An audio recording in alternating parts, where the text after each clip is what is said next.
Welcome to Plot Twists, your place for quick summaries of movies with jaw-dropping twists. Let's dive in today. We will summarize a movie called Chronicle. We begin with a high school student named Andrew, who didn't have many friends except for his cousin Matt, who was considered his closest friend. We go to Andrew's house and learn that his mother is very ill, while his father has addiction problems, which keeps him in constant anger, frequently beating Andrew for no reason. Andrew decides to buy a camera to record everything happening to him and to protect himself in case needed. Matt passes by Andrew's house, and they go to school together, with Andrew carrying the camera and recording everything. This behavior makes some students at school bully him. Later, Matt suggests they attend a party that night to relax. At first, Andrew refuses, but after Matt insists, he agrees. Andrew goes back home, gets dressed, but his father, Richard, drunk as usual, hits him. Andrew grabs the camera and rushes to the party, where he starts filming people. There, he meets a girl named Casey, who also has a camera, and they get to know each other. However, Andrew's filming annoys someone at the party, leading to a confrontation where Andrew gets beaten and thrown out. While sitting outside cleaning his camera, Steve, the most popular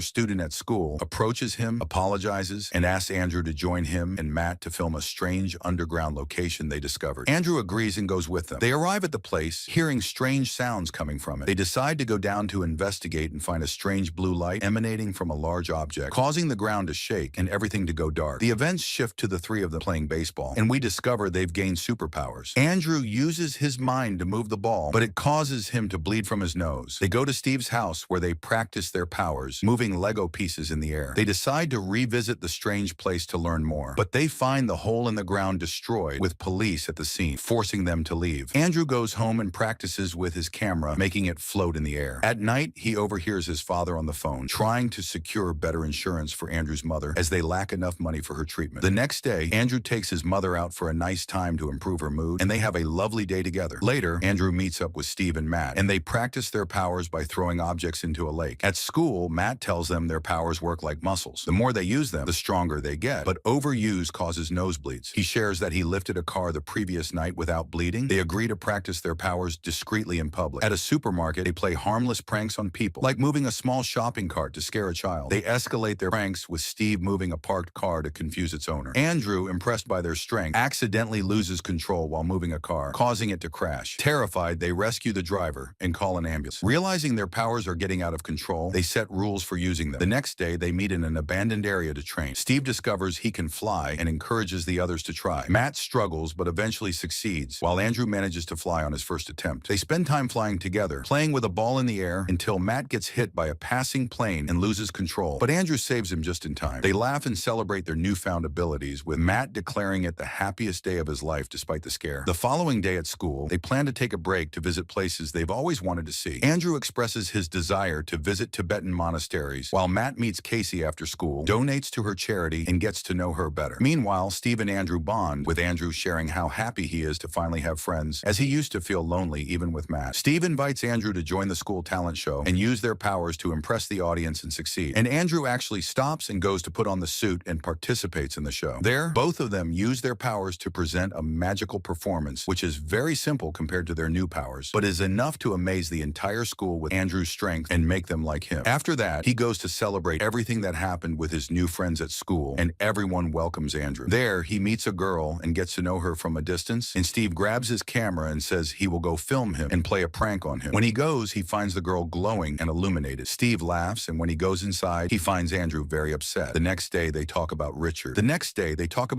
Mentioning that he'd buy a very expensive camera, even though they need all the money to treat his mother. When Andrew responds and yells at him, his father gets even angrier and, as usual, hits him. But unlike every other time, Andrew now has immense power. He actually uses it against his father, pinning him to the wall and telling him, "If I wanted to kill you right now, I would." But he takes back his words at the last moment, lets him go, and leaves. Meanwhile, Matt is with Casey at the same time, and his nose starts bleeding. He becomes very confused because he didn't even use his powers and feels like something is wrong. The events then shift to Andrew, who is deeply affected by the incident with his father and is crying while floating in the air out of frustration. A storm forms around him due to the instability of his powers. Steve goes to him and tells him his nose is bleeding too, and that he feels a voice calling him by Andrew's name. At that moment, Steve realizes something is wrong and that their powers are somehow connected. However, Andrew asks Steve to leave him alone. Steve refuses, which makes Andrew very upset. Due to the instability of his powers, a massive electrical surge occurs, accidentally hitting and killing Steve. The events then shift to Steve's funeral, attended by all the students from the school because they loved him very much. There, Matt keeps looking at Andrew, feeling that he is responsible for Steve's death. After the funeral, Matt talks talks to Andrew, asking him to tell the truth about how Steve died, especially since the weather was perfectly fine at the time. But Andrew avoids answering and flies away. The next day, Andrew returns to Steve's grave, apologizing to him and saying he never meant to kill him. Afterward, Andrew goes back to school, where all the students mock him because of what happened at the party. He uses his powers to pull out the teeth of one of the students, mocking him. He then takes the camera to the bathroom and explains how he took them out and that he could easily kill anyone. Andrew then goes to a place far from the school to continue recording. There we learn that Andrew has completely changed. He says he no longer feels any guilt when he hurts people because he simply sees them as weaker than him and considers them prey. Andrew returns home, where Matt confronts him, upset about what happened at school. Matt tells him they now need to follow the rules they set for using their powers, meaning they shouldn't hurt anyone else. He also warns Andrew that he will have to intervene if he does. They both end up fighting, but Andrew stops Matt's hand using his powers. Their argument ends with Matt leaving and flying away. Later, Andrew goes to the pharmacy to buy his mother's medicine, only to find he doesn't have enough money. He returns home and decides to use his powers to steal money. He disguises himself in his father's old firefighter uniform and encounters the same people who used to bully him at school. He immediately attacks them and takes their money. Andrew then goes to a gas station and attacks the attendant to steal the money there. As he walks away, the attendant pulls out a gun and tries to shoot him, but Andrew uses his powers to snatch the gun, causing it to fire and hit the gas tank, resulting in a massive explosion. Andrew is severely injured and taken to the hospital. His father comes to the hospital, crying beside him and telling him that his mother died that same day. He blames Andrew for her death, saying he had to leave her to come to the hospital and that if he had stayed with her, he might have saved her. His father tries to hit him, but Andrew wakes up at the last moment, grabs him, and destroys the entire place. He loses control and kills his father. Meanwhile, Matt is at a birthday party when his nose starts bleeding again. He realizes that Andrew has likely lost control of his powers and rushes to the hospital. There, he finds Andrew floating in the air and destroying everything around. Matt tries to talk to him, but Andrew refuses and throws a bus at him. The two start fighting, throwing cars and buses at each other, and both fall to the ground. The police surround them and shoot at Andrew, injuring him and knocking him to the ground. This enrages Andrew, but he easily stops them all and prepares to kill the police. At that moment, Matt realizes the only way to stop Andrew is to kill him. While Andrew is distracted by the police, Matt uses his powers to move a large spear from a statue in the street and unfortunately kills Andrew with it. Matt flees from the police and disappears. Days pass and he reappears, filming himself in front of the temple Andrew always wanted to visit. And that marks the end of the story. I hope you enjoyed it as much as I did. If you did, make sure to subscribe for more awesome content. Thanks for watching, and I'll catch you in the next one.